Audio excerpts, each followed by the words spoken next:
watching Soulful Study Sunday, where college girls come to redefine college and life success while learning simple and effective studying. When it comes down to actually sitting down and studying for your upcoming exam, it can be really easy to fall into the trap of studying for 12 hours straight because you're afraid that if you stop too early, you won't be prepared enough for that upcoming exam.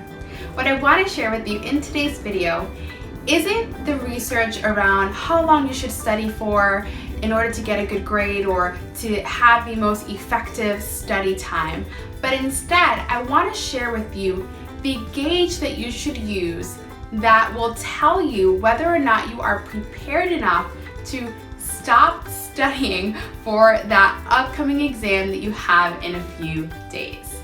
Self-quizzing should be the primary way that you study for your exams. And the reason for this is because when you self-study, you have a good idea on whether or not you've mastered the information.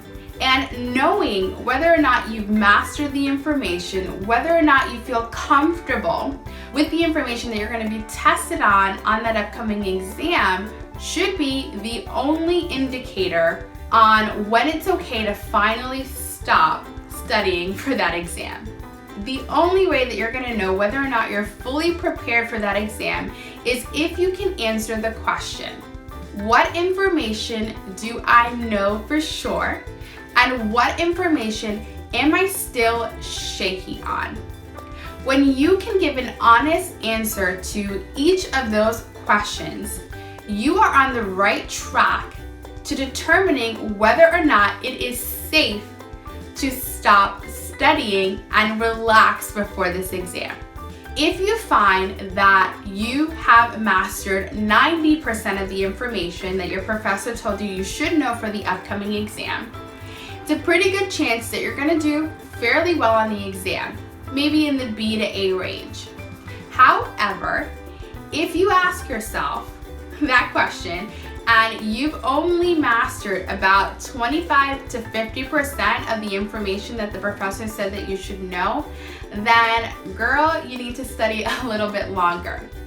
And your study method or your study strategy at this point, when you've only mastered 50% of the information, is to really identify that other 50% that you're missing and spend the majority of your study time trying to relearn that information. And then you can ask yourself those two questions again. What information have I mastered? And what information am I still shaky on? You want to keep asking yourself these questions after every study session. And if at the end of those study blocks, you feel like you've mastered a good 90 to 100% of the information, you can stop studying. And this is a strategy that I teach the students that I work with one-on-one, as well as in my course, the Rock at College system. And it is the #1 gauge that they have used to go from so-so grades to a lot of them now passing their classes with both A's and B's. Because at the end of every single one of their study sessions, they know exactly what it is that they know and what it is that they still don't know, so that they can go back and do something about it before they stop studying for that upcoming exam. So, my question to you is, what current gauge are you using to determine whether or not it's safe for you to stop studying before this exam and still know that you are going to be 100% prepared for it? I want to hear what your response is in the comments below. I hope that this video sheds some light on the gauge it is that I use and I teach a lot of the students that I work with to use, and I hope that it helps you in your next study session. As always, thank you so much for watching, and I will see you in the next video. Bye! I hope you enjoyed the episode of Soulful Study Sunday you just watched.